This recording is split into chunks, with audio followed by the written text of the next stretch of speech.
Hey Psych2Goers, and welcome back to another video.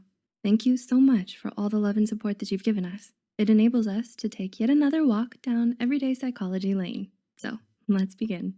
What comes to your mind when you hear the word introvert? Is it that shy wallflower daydreaming in the social gathering? Or the quiet kid who rarely spoke up in class? But wait, did you know there is much more that describes an introvert than just their socializing frequency, or lack thereof? There are even different types of introverts.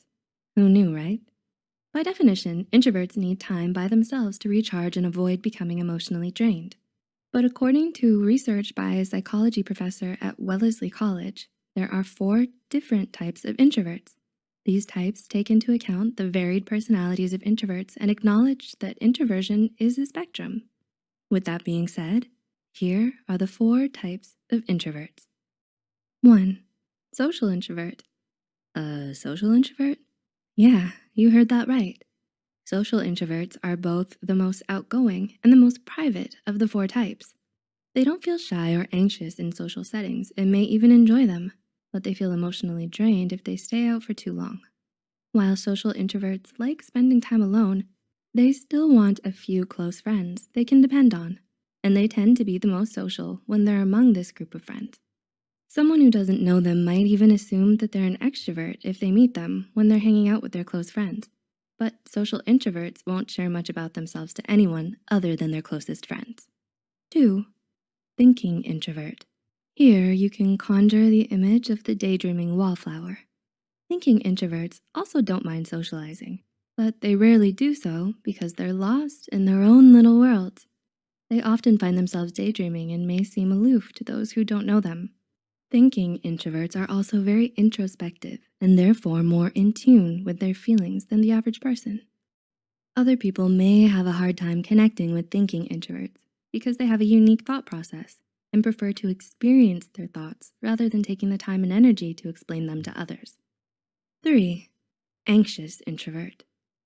Do you know of someone who might replay social encounters in their head and think about what they said or did and what they could have done differently?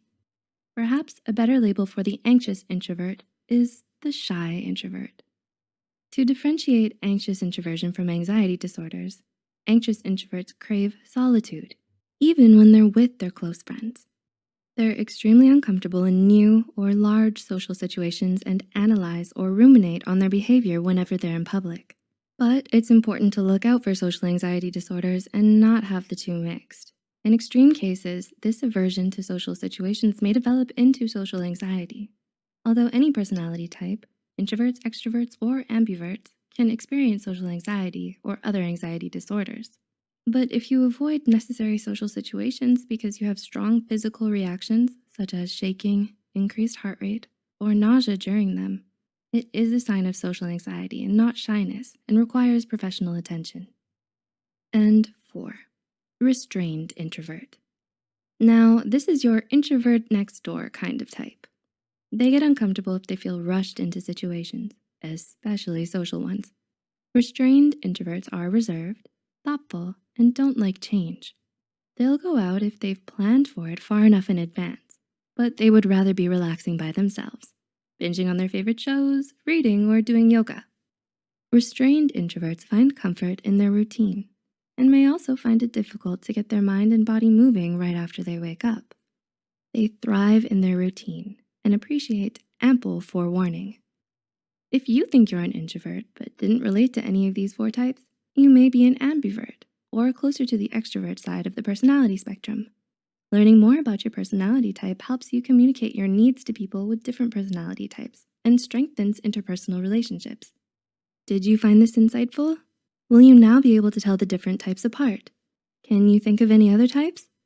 If you're an introvert, which of these 4 types did you relate to? Share this with an introvert you know to find out what type they are. If you enjoyed this video, be sure to hit like and subscribe to Psych2Go for more content. Thanks for watching, and we'll see you in the next video.